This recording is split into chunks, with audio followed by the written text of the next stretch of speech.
मित्रों, आज हम लोक प्रशासन विषय की अपनी अगली कड़ी पर अगले टॉपिक पर चर्चा करेंगे, जिसमें शामिल है प्रशासन व प्रबंध एवं लोक प्रशासन की प्रकृति।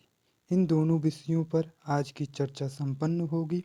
तो चलिए शुरू करते हैं आज का अपना टॉपिक। प्रबंध। प्रशासन या संगठन का वह भाग प्रशासन या संगठन का वह भाग जो संसाधनों के समुचित उपयोग एवं समन्वय तथा संगठन के लक्ष्यों की प्राप्ति के क्रम में उनका संचालन करना सुनिश्चित करवाता है, उसे प्रबंध कहते हैं। प्रशासन या संगठन का वह भाग जो संसाधनों के समुचित उपयोग उनमें समन्वय तथा संगठन के लक्ष्यों की प्राप्ति के क्रम में उनका संचालन करना सुनिश्चित करवाता है, उसे प्रबंध कहते हैं। प्रबंध द्वारा प्रायः गुलिक द्वारा प्रतिपादित पोस्ट कार्य संबंधित कार्य संपन्न किए जाते। संसाधन लक्ष्यों की प्राप्ति के क्रम में संचालन, समुचित उपयोग, समन्वय, ये हो गया। शासन व प्रबंध में हम अंतर देखेंगे। इनके मध्य सर्वप्रथम अंतर ऑलिवर सेल्डन द्वारा 1923 में फिलोसॉफी ऑफ मैनेजमेंट पुस्तक में किया गया। किस पुस्तक में किया गया? Philosophy of management, philosophy of management. ठीक, ये आपको याद रखना है। ये प्रश्न कई परीक्षाओं में पूछ लिया जाता है, वन वर्ड टाइप में। ठीक, अब प्रशासन एवं प्रबंध में अंतर को हम स्पष्ट तौर पर देखेंगे। पहला, प्रशासन व्यापक अवधारणा है। प्रशासन कैसी अवधारणा है? तो वह एक व्यापक अवधारणा है, जबकि प्रबंध संकुचित अवधारणा है। प्रबंध प्रशासन का ही एक अंग है। और दूसरा पॉइंट हम देखेंगे, प्रशासन का मुख्य कार्य संगठन के लक्ष्यों को निर्धारित करना है। प्रशासन का कार्य क्या होता है? संगठन के लक्ष्यों को निर्धारित करना। प्रबंध इन निर्धारित लक्ष्यों को प्राप्त करने का प्रयास करता है। अब तीसरा पॉइंट हम देखेंगे, प्रशासन संगठन में प्रभावी निर्देशन सुनिश्चित करता है। कैसा निर्देशन सुनिश्चित करता है? प्रभावी। ठीक, उसके बाद प्रबंध में हम देखेंगे, प्रबंध संगठन में प्रभावी कार्य निष्पादन सुनिश्चित करता है। प्रशासन जो है प्रभावी निर्देशन सुनिश्चित करेगा, जबकि प्रबंध प्रभावी कार्य निष्पादन सुनिश्चित करेगा।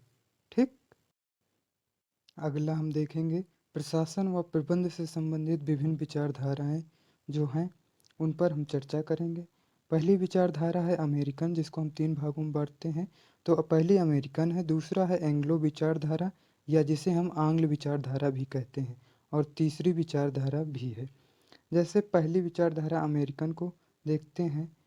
एक प्रशासन है और प्रशासन के अंदर प्रबंध आता है। इसको आप एक वेन डायग्राम के माध्यम से ये समझ सकते हैं। ये प्रशासन है, प्रशासन के अंदर एक छोटा सा भाग हमारा प्रबंध है। ठीक, यह सर्वमान्य विचारधारा है, जिसका मानना है कि प्रशासन व्यापक है तथा प्रबंध इसमें सम्मिलित होता है। एक यह प्रशासन जो है सर्वमान्य विचारधारा है, जिसका मानना है कि प्रशासन व्यापक है तथा प्रबंध इसमें सम्मिलित है। दूसरा, सुल्य और रॉबिन्सन ने इसका समर्थन किया है। यह दोनों राजनीतिज्ञों ने इसका समर्थन किया है। सुल्य एवं रॉबिन्सन, ये दोनों नाम आप याद रखेंगे। उसके बाद दूसरी विचारधारा है हमारी आंग्ल विचारधारा। इस विचारधारा का मानना है कि प्रबंध एक व्यापक शब्द है, जिसमें प्रशासन सम्मिलित है। यह विचारधारा कुछ और मान के चलती है। यह वेन डायग्राम के माध्यम से हम देखेंगे तो इसका मानना है कि प्रशासन जो है वह प्रबंध के अंतर्गत आता है। इसमें 2 विचारक हमारे हैं जिन्होंने समर्थन दिया है, जेपी डेनियल और जेम्स लुंडी। ठीक, अब उसके बाद हम देखेंगे अपनी तीसरी विचारधारा।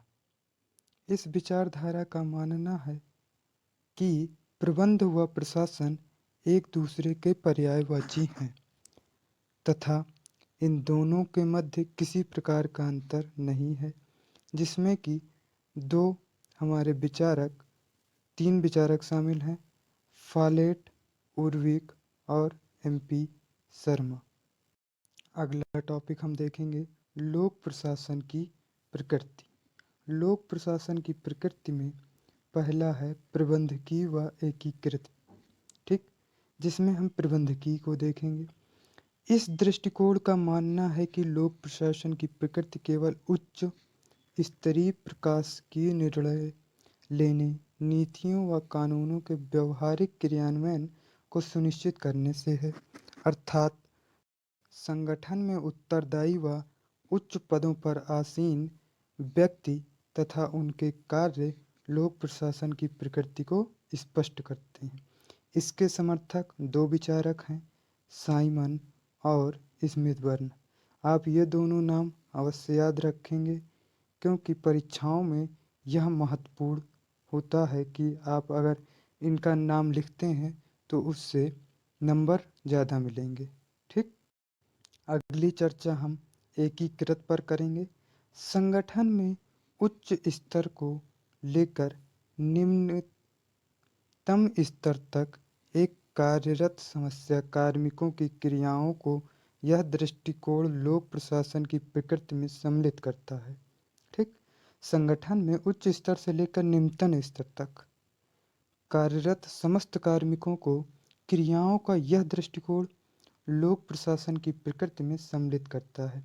इसके समर्थक हैं बिलोवी और व्हाइट। दो विचारकों के नाम आप याद रखें।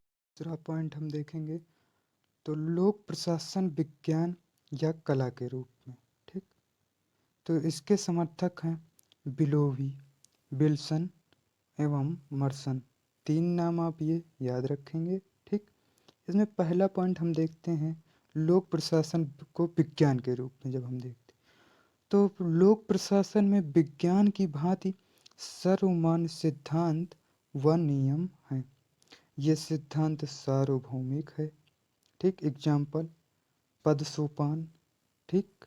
फिर आदेश की एकता, नियंत्रण का क्षेत्र, संचार, पर्यवेक्षण, अभिप्रेरण, मोटिवेशन, केंद्रीकरण, विकेंद्रीकरण आदि, ठीक। उसके बाद हम अब दूसरा पॉइंट देखेंगे। लोक प्रशासन में विज्ञान की भांति विभिन्न विधियां प्रयुक्त की जाती हैं, ठीक। विभिन्न वैज्ञानिक विधियां प्रयुक्त की जाती हैं। एग्जाम्पल क्रिटिकल पाथ मेथड, ठीक, CPM, यह हुआ क्रिटिकल पाथ मेथड। उसके बाद है PERT, ठीक। ये दोनों आप याद रखेंगे एग्जाम्पल के तौर पर। तीसरा पॉइंट हम देखेंगे लोक प्रशासन विज्ञान की भांति मूल्य मुक्त है। कैसा है? मूल्य मुक्त है। फिर हम चौथा पॉइंट देखेंगे लोक प्रशासन में इनके सिद्धांतों के आधार पर भविष्यवाणी की जा सकती है। कैसे भविष्यवाणी की जा सकती है? सिद्धांतों के आधार पर, ठीक। पांचवा पॉइंट हम देखेंगे लोक प्रशासन के विशेषज्ञ आज चिकित्सक, इंजीनियर व मनोवैज्ञानिक की भांति परामर्शदाता की भूमिका निभाने लगे हैं। छठा पॉइंट हम देखेंगे लोक प्रशासन के प्रमुख ग्रंथ अर्थशास्त्र, रिपब्लिक, आइन-ए-अकबरी इस विषय को प्रमाणिक व वैज्ञानिक आधार प्रदान करने में सहायक हैं, ठीक। लोक प्रशासन को कला के रूप में अब हम देखेंगे, यह हमारा अगला टॉपिक है। समर्थक इसके हैं महादेव प्रसाद शर्मा, भारत में लोक प्रशासन के पिता। लोक प्रशासन के पिता भारत में महादेव प्रसाद शर्मा को कहा जाता है, ठीक। इसमें पहला हम देखते हैं पॉइंट प्रशासक बनने के लिए विशिष्ट प्रतिभा की आवश्यकता होती है। उसी प्रकार प्रतिभा का धनी व्यक्ति ही अच्छा कलाकार हो सकता है, ठीक। प्रशासन कला की भांति व्यक्तित्व पर निर्भर करता है। प्रशासन किस पर निर्भर करता है? व्यक्तित्व पर। तीसरा पॉइंट हम देखेंगे, प्रत्येक कलाकार में सृजनात्मक क्षमता होती है। कैसी क्षमता? सृजनात्मक, मतलब सृजन करने की। ठीक उसी प्रकार एक प्रशासक भी सृजनात्मक क्षमता के माध्यम से नवाचार करता है। अगला पॉइंट है चौथा, प्रशासन कला की भांति देश काल के अनुसार परिवर्तित होता है। फिर पांचवा पॉइंट है, प्रत्येक कला की अभिव्यक्ति हेतु माध्यम की आवश्यकता होती है। उसी प्रकार एक प्रशासक के माध्यम संगठन, संगठन की नीतियाँ एवं संगठन का परिवेश है।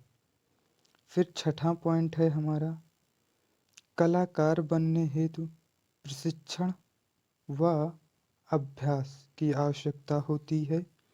इसी प्रकार प्रशासन में प्रशासनिक क्षमता, कौशल, दक्षता के विकास हेतु प्रशिक्षण की आवश्यकता होती है।